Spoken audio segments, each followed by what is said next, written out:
નમસ્કાર મિત્રો, hello education પર આપનું સ્વાગત છે। વિદ્યા સહાયક ભરતી વર્ષ 2026 માટેના ઓનલાઈન ફોર્મ અને ઓફલાઈન ફોર્મ એટલા માટે આ શબ્દ ઉપયોગ કરવો પડે છે કેમ કે કોર્ટ કેસના જે પિટિશનર ઉમેદવારો છે એમને ઓફલાઈન ફોર્મ પણ ભરવા દીધા છે, ભલે એ ટેટ પરીક્ષાની અંદર ફેલ હોય। તો આવી રીતના બંને ફોર્મ ભરવા માટે આજે છેલ્લો દિવસ હતો, એનો સમયગાળો પૂર્ણ થઈ ગયો છે। હવે મિત્રો, કોર્ટ કેસ સાથે જે પિટિશનરો જોડાયેલા છે ટેટ ફેલ હોવા છતાં એમને ફોર્મ ભરવા દીધું છે કેમ કે કોર્ટનો ઓર્ડર છે। હવે અન્યાય એવા લોકોને થયો છે કે જેમને કોર્ટ કેસ સાથે જોડાયેલા નથી, કદાચ એમની પરિસ્થિતિ વીક છે અને કોર્ટ કેસ સાથે જોડાયા ન હોય, અથવા તો એમને એવું હોય કે જે ભરતી બોર્ડ છે અથવા તો સ્ટેટ એક્ઝામિનેશન બોર્ડ છે એ કદાચ પાછળથી સુધારા વધારા કરશે કે 1-2 માર્ક્સ વધારશે, અથવા તો કોર્ટ જે પણ નિર્ણય કરશે એ તમામ ઉમેદવારોને લાભ મળશે, આવું વિચારી અને એમને કોર્ટ કેસ સાથે જોડાયા ન હોય તો આવી રીતે એમને પણ એવું લાગ્યું હતું કે 1-2 માર્ક્સ છે તો વધશે તો બધાને વધશે એમ કરી અને કદાચ જોડાયા ન હોય અને એમને હાલ ફોર્મ ભરવા મળ્યું નથી। હવે મિત્રો સમજો કે કોર્ટ કેસના જે પિટિશનર ઉમેદવારો છે એમને ફોર્મ ભરવા દીધા, આનો અર્થ એવો નથી કે એમને નોકરી આપી જ દીધી છે, બરાબર? એટલે ફક્ત હાલ ફોર્મ ભરવા દીધા છે, કોર્ટનો નિર્ણય હજી બાકી છે।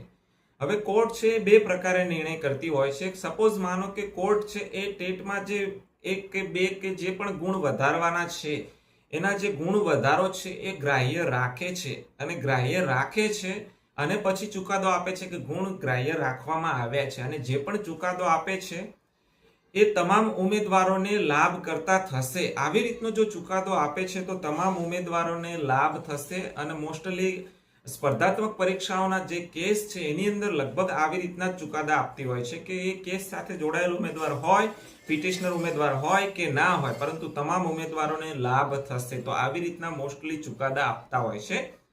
હવે એ ચુકાદો જો આવી રીતને તમામ ઉમેદવારોને લાભ કરતા થાય, આવું બને છે તો પછી વિદ્યા સહાયક ભરતીનું જે ફોર્મ છે એ ફરી પાછા ઓપન કરવામાં આવશે અને જે બાકી ઉમેદવારો છે કે જેમને આવી રીતનો ગુણ વધારો મળવાથી એ ટેટ પાસ થઈ જાય છે તો પછી એમને પાછા ફોર્મ ભરવા દેવામાં આવશે।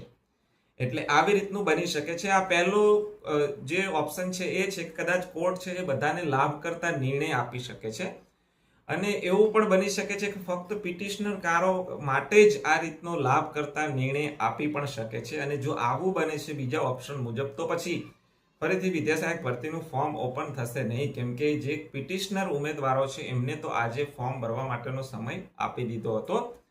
હવે મિત્રો, આપણને બીજો પણ ક્વેશ્ચન થાય છે કે શું કોર્ટ કેસ થયો છે તો ભરતી પ્રક્રિયા છે એ અહીં અટકી પડશે? આવો પણ પ્રશ્ન સ્વાભાવિક છે કે આપણને થતો હોય છે। તો ભરતી પ્રક્રિયાને આઈ થિંક ભરતી પ્રક્રિયા છે અટકી પડવાની તો નથી, પરંતુ હા, કોર્ટ કેસની ઇફેક્ટ ચોક્કસ થશે। સમજી લો કે જે કોર્ટ કેસના જે પિટિશનર ઉમેદવારો છે ટેટ ફેલ હોવા છતાંય ફોર્મ તો એમને ભરવા જ દીધું છે। ફોર્મ ભરવાની પ્રોસેસ છે આજે પૂર્ણ થઈ ગઈ છે। હવે પછીનું સ્ટેપ શું છે? હવે પછીનું સ્ટેપ છે પ્રોવિઝનલ મેરિટ લિસ્ટ બહાર પાડવું। હવે પ્રોવિઝનલ મેરિટ લિસ્ટ બહાર પાડશે 100%, એ ભરતી પ્રક્રિયા અટકવાની નથી, કદાચ પાડશે જ। અને ભરતી પ્રક્રિયા અટકવાની ન હોય ને પ્રોવિઝનલ મેરિટ લિસ્ટ જો બહાર પાડે છે તો પછી જે પિટિશનર ઉમેદવારો છે એમના અલગથી ફોર્મ ભરાવે છે એમના માટે કદાચ અલગથી પણ મેરિટ બહાર પાડી શકે છે, અને જે રેગ્યુલર જેમને ફોર્મ ભરવા દીધા છે ટેટ પાસ ઉમેદવારો એમના માટે પણ અલગથી જે છે એ લિસ્ટ બહાર પાડી શકે છે, પ્રોવિઝનલ લિસ્ટ મૂકી શકે છે, અને પછી 2-3 દિવસ છે સુધારા વધારા માટે આપી શકે છે। બની શકે ભેગું પણ આવી શકે છે, અથવા તો જે લિસ્ટ છે ભેગું આવે ને છેલ્લે જે પિટિશનર ઉમેદવારો છે એમનું મેરિટ લિસ્ટ મુકાય। આવી રીતે છે 2-3 દિવસ તમને સુધારા વધારા વાંધા અરજી માટે આપતા હોય છે। સ્વીકાર કેન્દ્રો પણ ઓપન કરવામાં આવે છે અને સુધારા વધારા વાંધા અરજી આ તમામ અરજીઓ છે એક્સેપ્ટ કરી લે। 2-3 દિવસ પૂરા થઈ જાય પછી ભરતી પ્રક્રિયાનું જે સ્ટેપ છે પ્રોવિઝનલ મેરિટ લિસ્ટનું અને વાંધા અરજીનું એ અહીં પૂરું થઈ જાય છે। હવે ભરતી પ્રક્રિયા ચોક્કસ અટકવી પડે કોર્ટ કેસના કારણે। હવે શું છે કે ફાઇનલ મેરિટ લિસ્ટ બહાર પાડવાનું હોય છે, અને મોસ્ટલી જૂની ભરતીઓમાં તમે જોયું છે કે ફાઇનલ મેરિટ લિસ્ટની સાથે સાથે રાઉન્ડની પણ શરૂઆત થઈ જતી હોય છે, એટલે પ્રથમ રાઉન્ડ માટેનો કટ ઓફ પણ મૂકી દેતા હોય છે।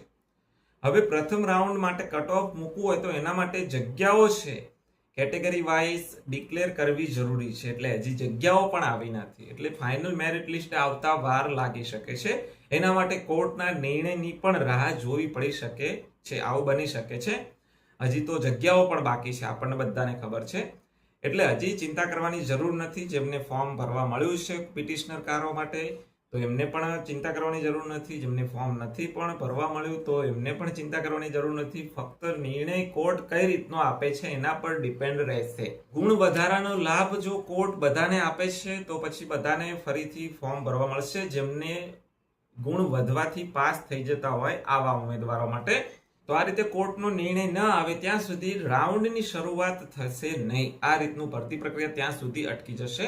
હવે મિત્રો સમજો કે કોર્ટનો નિર્ણય આવી ગયો, તમામ ઉમેદવારોને લાભ થાય એ રીતનો ચુકાદો પણ આપ્યો અને 2 થી 3 ગુણ જે પણ ગ્રાહ્ય રાખ્યા એ રાખવામાં આવે છે.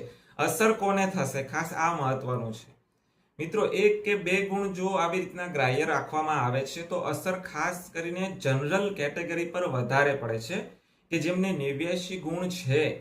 ઓલરેડી કેટેગરીની અંદર તો એ પાસ ગણાશે જ, પરંતુ 89 ગુણ છે તો એ જનરલ સીટ લેવા માટે એલિજિબલ નથી.